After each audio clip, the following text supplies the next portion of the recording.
पौधे एवं जंतुओं का संरक्षण। हमने देखा कि क्लास 7th में बूझो और पहेली ने प्रोफेसर अहमद और टीपू के साथ वन भ्रमण किया था। वह अपने सहपाठी के साथ अपने अनुभव बांटने के लिए बहुत उत्सुक थे। कक्षा के दूसरे सहपाठी भी अपने अपने अनुभव बांटने के लिए अत्यंत उत्सुक थे, क्योंकि उनमें से कुछ भरतपुर अभयारण्य भ्रमण करने गए थे, कुछ ने काजीरंगा राष्ट्रीय उद्यान, लोकचाऊ वन जंतु अभयारण्य तथा ग्रेट निकोबार बायोस्फीयर रिजर्व, बृहद निकोबार जैवमंडल संरक्षित क्षेत्र, बाघ संरक्षित क्षेत्र इत्यादि के बारे में सुना था। राष्ट्रीय उद्यानों, वन्य जंतु अभयारण्यों एवं जैवमंडल संरक्षित क्षेत्रों को बनाने का क्या उद्देश्य है?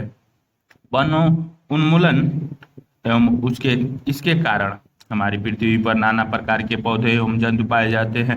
वे मानव जाति के अस्तित्व एवं भली प्रकार से रहने के लिए आवश्यक होते हैं। आज इन जीवों के अस्तित्व के लिए वन उन्मूलन एक बहुत बड़ा खतरा बन गया है। हम जानते हैं कि वन उन्मूलन का अर्थ है वनों को समाप्त करने का, प्राप्त भूमि का अन्य कार्यों में उपयोग करना।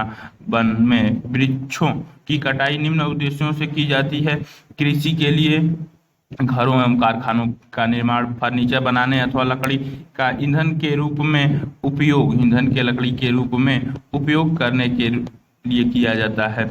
दावानल और भीषण सूखा भी वन उन्मूलन के कुछ प्रमुख कारक हैं। क्रियाकलाप 7.1 अपनी सूची में वन उन्मूलन के अन्य कारणों को लिखिए तथा इन्हें प्राकृतिक एवं मानव निर्मित में वर्गीकृत कीजिए। वन उन्मूलन का परिणाम। पहेली एवं बूझो ने वन उन्मूलन के परिणाम याद करने का प्रयास किया। उन्हें स्मरण है कि वन उन्मूलन से पृथ्वी पर ताप एवं प्रदूषण के स्तर में वृद्धि होती है, जिससे वायुमंडल में कार्बन डाइऑक्साइड का स्तर बढ़ता है। भौम जल स्तर का भी निम्नीकरण हो जाता है। उन्हें पता है कि वन उन्मूलन से प्राकृतिक संतुलन भी प्रभावित होता है। प्रोफेसर अहमद ने उन्हें बताया था कि यदि वृक्ष को इसी प्रकार अनवरत कटाई चलती, वन उन्मूलन से एक और जहां वर्षा में कमी आती है, दूसरी ओर बाढ़ आना कैसे संभव हो सकता है? रही तो वर्षा एवं भूमि की उर्वरता में कमी आ जाएगी। इसके अतिरिक्त बाढ़ एवं सूखा जैसी प्राकृतिक आपदाओं की संभावनाएं बढ़ जाती है। याद कीजिए कि प्रकाश संश्लेषण की क्रिया में पौधे को भोजन बनाने के लिए कार्बन डाइऑक्साइड की आवश्यकता होती है। हम वृक्षों का अर्थ है कार्बन डाइऑक्साइड के उपयोग में कमी आना, जिससे वायुमंडल में इसकी मात्रा बढ़ जाती है, क्योंकि कार्बन डाइऑक्साइड पृथ्वी पर उत्सर्जित ऊष्मीय विकिरणों का प्रग्रहण कर लेते हैं।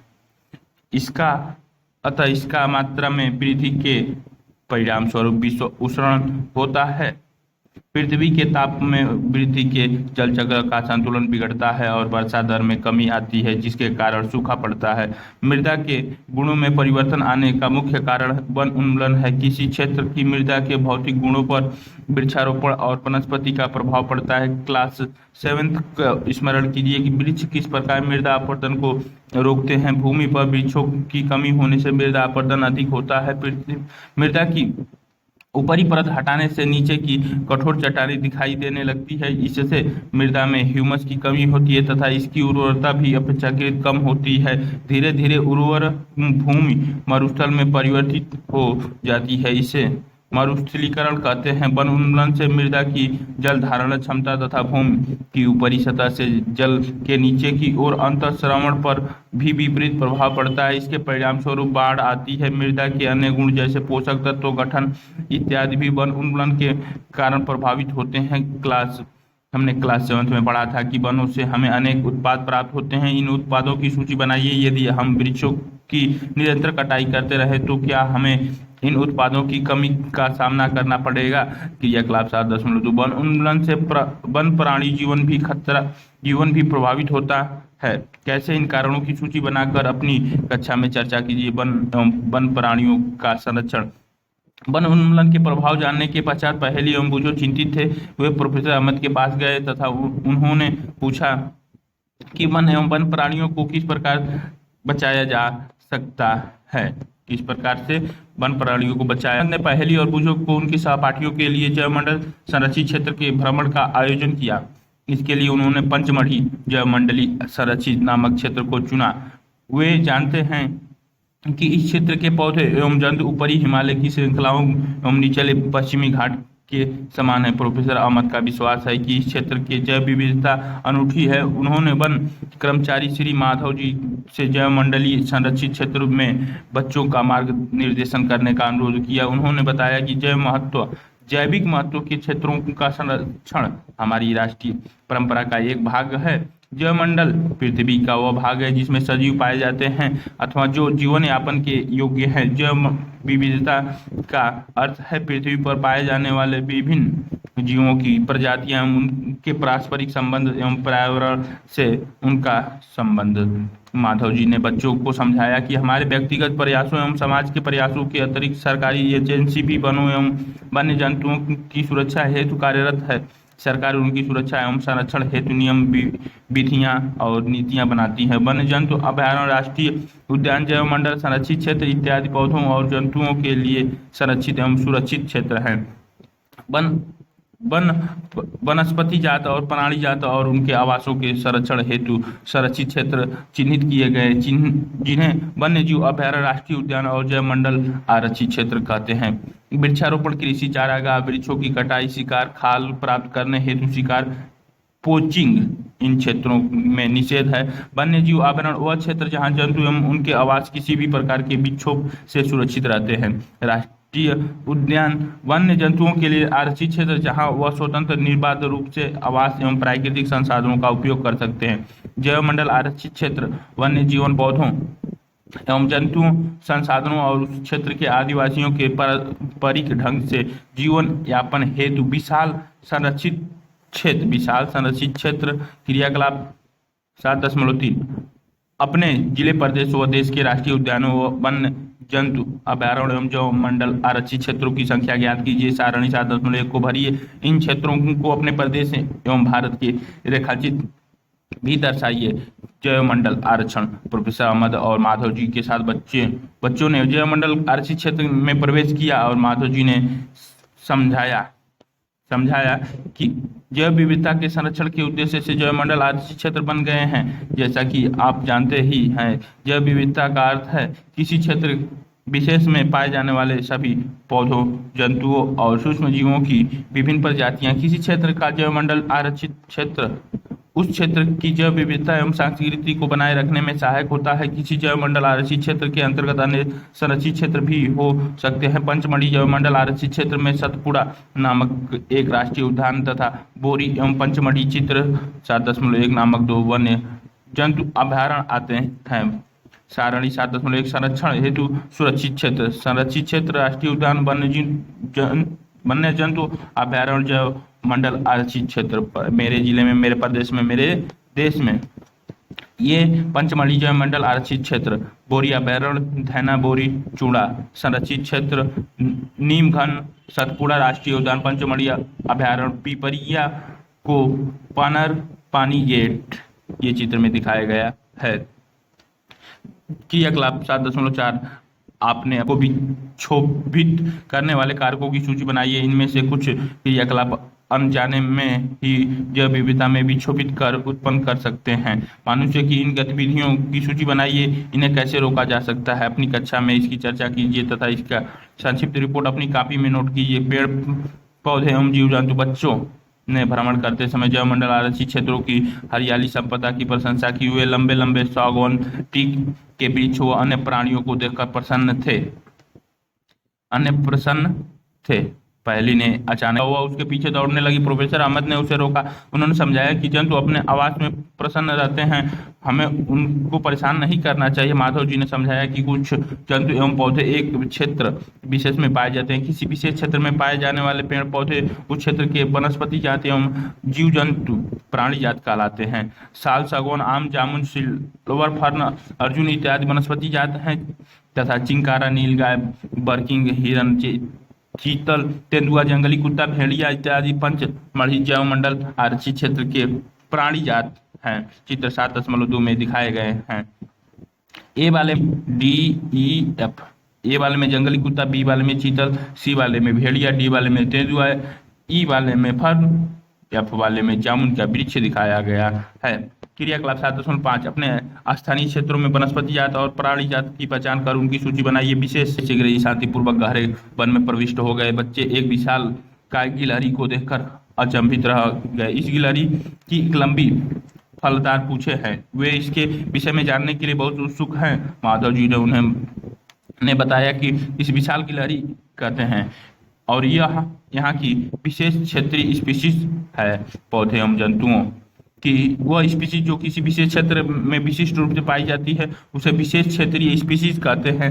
ये किसी अन्य क्षेत्र में प्राकृतिक रूप से नहीं पाई जाती है। किसी विशेष क्षेत्र का पौधा या जंतु किसी विशेष क्षेत्र, राज्य अथवा देश की विशेष क्षेत्रीय हो सकते हैं। माधव जी ने पंचमढ़ी जैव मंडल आरक्षित क्षेत्र में स्थित साल और जंगली आम चित्र 7.3 के पेड़ों को दिखाया गया है। चित्र आम, ये जंगली आम का वृक्ष दिखाया गया है। क्षेत्रीय स्पीशीज विलुप्त हो सकती हैं, क्या यह सच है? दिखाकर विशेष क्षेत्रीय वनस्पति जगत का उदाहरण दिया। बिशन भारतीय विशाल गिलहरी चित्र 7.3 तथा उड़ने वाली गिलहरी इस क्षेत्र के विशेष क्षेत्रीय प्राणी हैं। प्रोफेसर अहमद ने बताया कि इनके आवास के नष्ट होने बढ़ती हुई जनसंख्या एवं नई स्पीशीज के प्रवेश से विशेष क्षेत्रीय स्पीशीज की प्राकृतिक आवास पर प्रभाव पड़ सकता है तथा इनके अस्तित्व को भी खतरा हो सकता है। ये गिलहरी विशाल गिलहरी का चित्र दिखाया गया है। स्पीशीज सजियों को समिष्टिका व समूह जो एक दूसरे से अंतर्जनन करने में सक्षम होते हैं। इसका अर्थ है किसी की एक जाति के सदस्य केवल अपनी जाति के सदस्यों के साथ अन्य जाति के सदस्यों को छोड़कर जननक्षम संतान उत्पन्न कर सकते हैं। एक जाति के सदस्यों में सामान्य लक्षण पाए जाते हैं। क्रियाकलाप 7.6 जिस क्षेत्र में आप रहते हैं वहाँ के विशेष क्षेत्रीय पौधे एवं जंतुओं का पता लगाइए।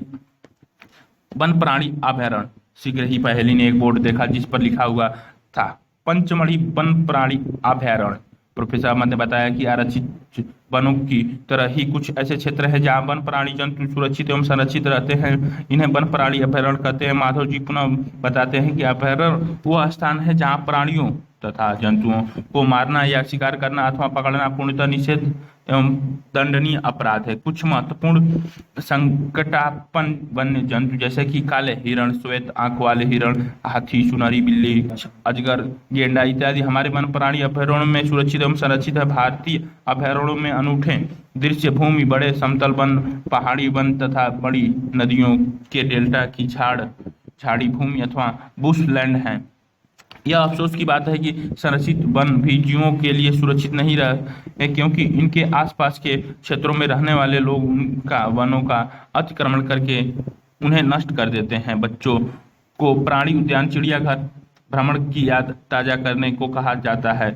उन्हें स्मरण है कि प्राणी उद्यान भी वह क्षेत्र है जहां हम प्राणियों जंतुओं का संरक्षण करते हैं। चिड़ियाघर और वन प्राणी अभयारण्य में क्या अंतर है? क्रियाकलाप 7.7 निकट के चिड़ियाघर प्राणी उद्यान का भ्रमण कीजिए जहां के प्राणियों को किन परिस्थितियों वातावरण में रखा गया है इसका परीक्षण करने की कीजिए और वे जंतु के लिए उपयुक्त है। क्या जंतु प्राकृतिक आवास की अपेक्षा कृत्रिम आवास में रह सकते हैं? आपके विचार में जंतु चिड़ियाघर में अधिक आराम से अथवा प्राकृतिक आवास में हैं? राष्ट्रीय उद्यान। सड़क के किनारे एक और बोर्ड लगा था जिस पर लिखा था सतपुड़ा राष्ट्रीय उद्यान। बच्चे अब वहां जाने के लिए उत्सुक थे। माधव जी ने उन्हें बताया कि यह विशाल आरक्षित क्षेत्र है तथा पर्यावरण के संपूर्ण संगठनों का संरक्षण करने में पर्याप्त है। इन्हें राष्ट्रीय उद्यान कहते हैं। यह वनस्पति जात, प्राणी जात, दृश्य भूमि तथा ऐतिहासिक वस्तुओं का संरक्षण करते हैं। सतपुड़ा राष्ट्रीय उद्यान भारत का प्रथम आरक्षित वन है। सर्वोत्तम किस्म की टीक सागौन इस वन में मिलता है। सतपुड़ा राष्ट्रीय उद्यान की चट्टाने में आवास शरण भी स्थित है।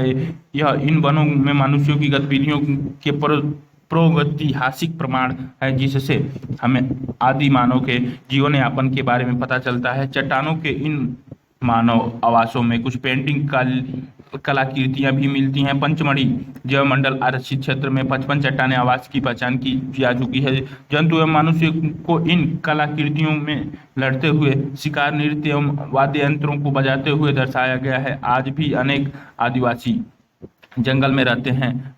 जैसे बच्चे आगे बढ़े, उन्हें एक बोर्ड दिखाई दिया जिस पर लिखा था सतपुड़ा बाघ आरक्षित क्षेत्र। माधव जी बताते हैं कि हमारी सरकार ने बाघों के आरक्षण हेतु प्रोजेक्ट टाइगर अथवा बाघ परियोजना लागू की है। इस परियोजना का उद्देश्य है अपने देश में बाघों की उत्तरजीवित एवं संवर्धन करना था। ये चित्र में दिखाए गए बाघ और टाइगर, चित्र में बाघ और टाइगर, 10.4 में बाघ, 7.5 में जंगली भैंसा, 12 सिंघा दिखाया गया है। क्या अभी भी पाए जाते हैं? मुझे उम्मीद है कि मैं बाघ देख सकता हूँ। बाघ चित्र 7.4 में उन स्पीशीज में से एक है जो धीरे धीरे हमारे वनों से विलुप्त होते जा रहे हैं, परंतु सतपुड़ा आरक्षित क्षेत्र में बाघों की संख्या में वृद्धि हो रही है। अतः यह संरक्षण का अनूठा उदाहरण है। किसी समय शेर, हाथी, जंगली भैंसे 7.5 तथा 12 सिंह 7.6 भी सतपुड़ा राष्ट्रीय उद्यान में पाए जाते थे। वे जंतु जिनकी संख्या एक निर्धारित स्तर से कम होती जा रही है और वे विलुप्त हो सकते हैं, संकटपन जंतु कहलाते हैं। बूझों को डायनासोर के विषय में याद दिलाया गया, जो लाखों वर्ष पूर्व विलुप्त हो चुके थे। कुछ जीवों के प्राकृतिक आवास में व्यवधान होने से उनके अस्तित्व को खतरा पैदा हो गया है। प्रोफेसर अहमद ने बताया कि पौधों और जंतुओं के संरक्षण के उद्देश्य से सभी राष्ट्रीय उद्यानों के कड़े नियम लागू किए जाते हैं। मानवीय गतिविधियां जैसे चराने और शिकार, जानवरों को पकड़ना या मैं क्या केवल बड़े जंतु को ही विलुप्त होने का खतरा है? जानवरों को पकड़ने या मारने, जलवाने, पौधों की लकड़ी या औषधि पौधे एकत्र करना स्वीकार्य नहीं है। माधव जी पहेली को बताते हैं कि बड़े जंतुओं की अपेक्षा छोटे प्राणियों के विलुप्त होने की संभावना कहीं अधिक है। अक्सर हम सांप, मेढक, छिपकली, चमगादड़ तथा उल्लू इत्यादि को निर्दयता से मार डालते हैं और परितंत्र में उनका महत्व के विषय में सोचते भी नहीं है। उनको मारकर हम स्वयं को हानि पहुंचा रहे हैं। यद्यपि वे आकार में छोटे हैं, परंतु परितंत्र में उनका योगदान को अनदेखा नहीं किया जा सकता। वे आहार जाल तथा आहार श्रृंखला के भाग हैं जिसके बारे में आप क्लास 7 में पढ़ चुके हैं। किसी क्षेत्र के सभी पौधे, प्राणी एवं सूक्ष्म जीव जैव घटक जैसे जलवायु, भूमि, मिट्टी, नदी, डेल्टा इत्यादि संयुक्त रूप से किसी परितंत्र का निर्माण करते हैं। मुझे आश्चर्य होगा कि यदि संकटपन स्पीशीज का कोई रिकॉर्ड भी हो। Red data book, professor Ahmad बच्चों को रेड डाटा बुक के विषय में समझाते हैं। वह उनको बताते हैं कि रेड डाटा बुक या रेड डाटा पुस्तक वह पुस्तक है जिसमें सभी संकटपन स्पीशीज की रिकॉर्ड रखा जाता है। पौधे, जंतुओं और अन्य स्पीशीज के लिए अलग अलग रेड डाटा पुस्तकें हैं। रेड डाटा पुस्तक के विषय में अधिक जानकारी के लिए आप अपने कंप्यूटर पर www गवर्नमेंट ENVIS इन्वीनस पेरीमेट्स page 102 HTM news NWDC plant HTM से प्राप्त कर सकते हैं। प्रवास, माधव जी ने निर्देशन में भ्रमण पार्टी गहरे वन में प्रवेश करती है। वह तवा संरक्षित क्षेत्र में कुछ समय आराम करते हैं। पहेली ने नदी के समीप कुछ पंछी देखे। माधव जी बताते हैं कि वह प्रवासी पक्षी है। ये पक्षी संसार के अन्य भागों से उड़कर यहाँ आए हैं। जलवायु में परिवर्तन के कारण प्रवासी पक्षी प्रत्येक वर्ष सुदूर क्षेत्रों में एक निश्चित समय पर उड़कर आते हैं। वह यहाँ अंडे देने के लिए आते हैं, क्योंकि उनके मूल आवास से बहुत अधिक शीत के कारण वह स्थान पर उस समय जीवन यापन हेतु अनुकूल नहीं होता। ऐसे पक्षी को प्रवासी पक्षी कहते हैं। ऐसे पक्षी को प्रवासी पक्षी कहते हैं। आज प्रवासी पक्षी कहते हैं। ये पक्षी संसार के अन्य भागों से उड़कर यहाँ आते हैं। जलवायु परिवर्तन के कारण प्रवासी पक्षी प्रत्येक वर्ष सुदूर क्षेत्रों के निजी समय पर उड़कर आते हैं और यहाँ अंडे देने के लिए आते हैं, क्योंकि उनके मूल आवास में बहुत अधिक शीत के कारण वह स्थान उस समय जीवन यापन हेतु अनुकूल नहीं होते। ऐसे पक्षी भी उड़कर सुदूर क्षेत्रों तक लंबी यात्रा करते हैं, प्रवासी पक्षी कहलाते हैं। जैसा कि पहली ने कक्षा 7 में पढ़ा था। क्या होगा जब हमारे पास लकड़ी ही नहीं बचेगी? क्या लकड़ी का कोई विकल्प उपलब्ध है? मैं जानती हूँ कि कागज एक महत्वपूर्ण उत्पाद है जो हमें वनों से प्राप्त होता है। मुझे आश्चर्य है कि यदि कागज का कोई और विकल्प उपलब्ध हो जाए कागज का पुनर्चक्रण। प्रोफेसर अहमद का ध्यान वन उन्मूलन के एक और कारण की ओर आकर्षित करते हैं। वह उन्हें बताते हैं कि 1 टन कागज प्राप्त करने के लिए पूर्ण रूपेण विकसित 17 वृक्षों को काटा जाता है। अतः हमें कागज को बचत करना चाहिए। प्रोफेसर अहमद यह भी बताते हैं कि उपयोग के लिए कागज का 5 से 7 बार तक पुनः चक्रण किया जा सकता है। यदि कोई छात्र दिन में मात्र एक कागज की बचत करता है तो हम एक वर्ष में अनेक वृक्ष बचा सकते हैं। हमें कागज की बचत करनी चाहिए, इसका पुनः उपयोग व पुनः चक्रण करना चाहिए। इसके द्वारा हम न केवल वृक्षों को बचाएंगे वरना कागज उत्पाद के उपयोग में आने वाले जल एवं ऊर्जा को की भी बचत कर सकते हैं। इसी के साथ साथ कागज उत्पाद के उपयोग में आने वाले हानिकारक रसायनों में भी कमी आएगी। क्या वन उन्मूलन का कोई अस्थायी हल है? पुनर्रोपण। प्रोफेसर अहमद का सुझाव है कि वन उन्मूलन का उत्तर पुनर्रोपण है। पुनर्रोपण में काटे गए वृक्षों की कमी पूरी करने के उद्देश्य से नए वृक्षों का रोपण करना है। रोपण वाले वृक्ष सामान्यतः उसी स्पीशीज के होते हैं जो उस वन में पाए जाते हैं। हमें कम से कम उतने वृक्ष तो लगाने ही चाहिए जितने हमें काटते हैं। प्राकृतिक रूप से हम से भी वन का पुनर्रोपण हो सकता है। यदि वन उन्मूलित क्षेत्रों को आबादित छोड़ दिया जाए तो वह स्वतः पुनर्स्थापित हो जाता है। प्राकृतिक पुनर्रोपण में मानव गतिविधियों का स्थान नहीं है। हम अपने वनों को अब तक बहुत अधिक नष्ट कर चुके हैं। यदि हम अगली पीढ़ी के लिए हरी संपदा बनाए रखनी है तो अधिक वृक्षारोपण ही एकमात्र विकल्प है। प्रोफेसर अहमद ने उन्हें बताया कि भारत वन संरक्षण अधिनियम है। इस अधिनियम का उद्देश्य प्राकृतिक वनों की परिरक्षण और संरक्षण करना, साथ ही साथ ऐसे उपाय भी करना जिससे वन में और उसके समीप रहने वाले लोगों की आधारभूत आवश्यकताओं की पूर्ति हो सके।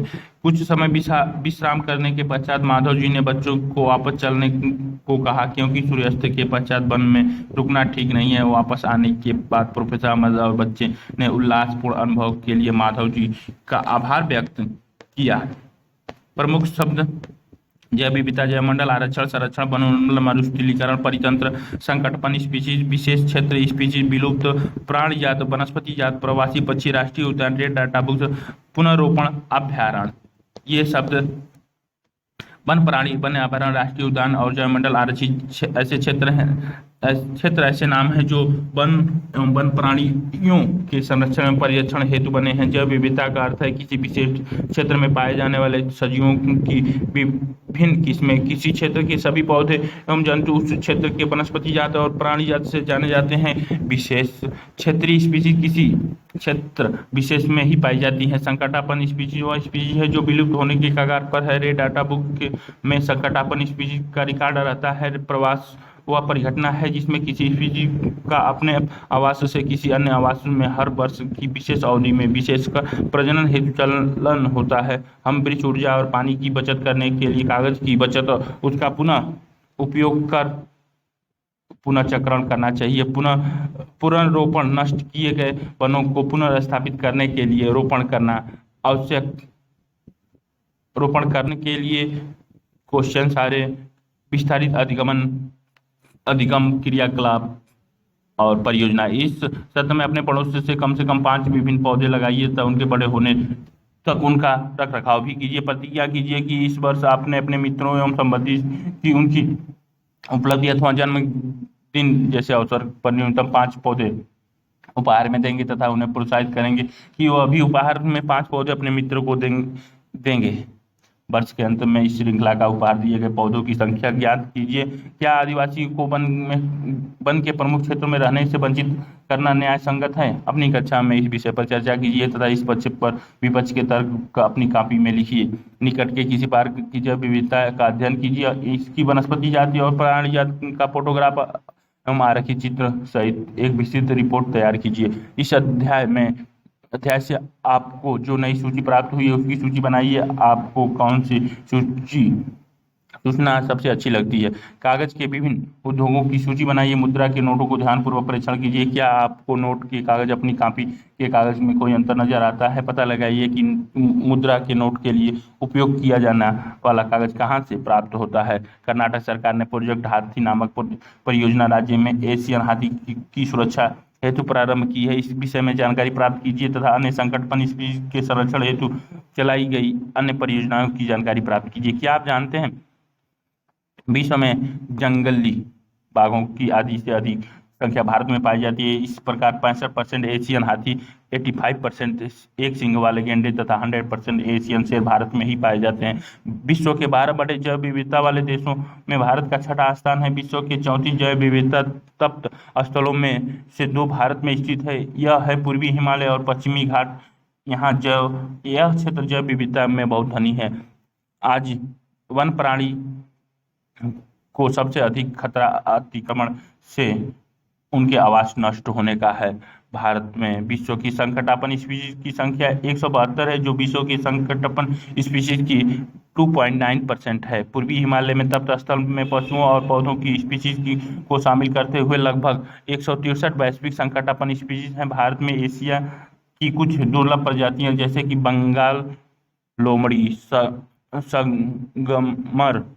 संगमरमरी बिल्ली, एशियाटिक शेर, भारतीय हाथी, एशियन जंगली गधा, भारतीय गेंडा, गौर मतलब सुअर, जंगली एशियाटिक जल भैंसा इत्यादि पाए जाते हैं। अधिक जानकारी के लिए आप इनसे संपर्क कर सकते। पर्यावरण वन मंत्रालय, भारत सरकार, पर्यावरण वन एवं वन प्राणी विभाग, Bharat Paryavaran Bhavan, CGI complex, block B, Lodhi road, New Delhi 110003। Website WWEN भी FOR NIC इन पर संपर्क कर सकते।